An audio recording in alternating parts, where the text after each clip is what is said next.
உங்களுக்கு உரிய மதிப்பு கொடுக்கப்படலன்னு நினைக்கிறேன். ஏன்னா அவங்க ஒரு ராஜ்யசபா உறுப்பினர் முதல்ல பேசியிருந்ததாகவும் அவங்க கொடுக்க தவறிட்டதாகவும் ஒரு செய்தி வந்தது.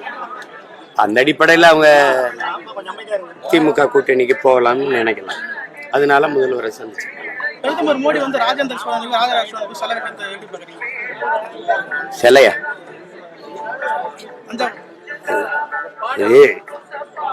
ஆகஸ்ட் 17 செஞ்சியில எங்க பாட்டனாருடைய கோட்டை கோனேரி கோன் கோட்டை மீட்பு போராட்டம் வச்சிருக்கேன். அதுல இதுக்கெல்லாம் பதில் சொல்றேன். நீங்க யாரை கேட்டு நீங்க இந்த கோட்டைய மராட்டிய மன்னர்களுடைய கோட்டைன்னு எப்படி அறிவிக்கிறீங்க? நீங்க 300 ஆண்டுகள் என் பாட்டை ஆண்டிருக்கான்.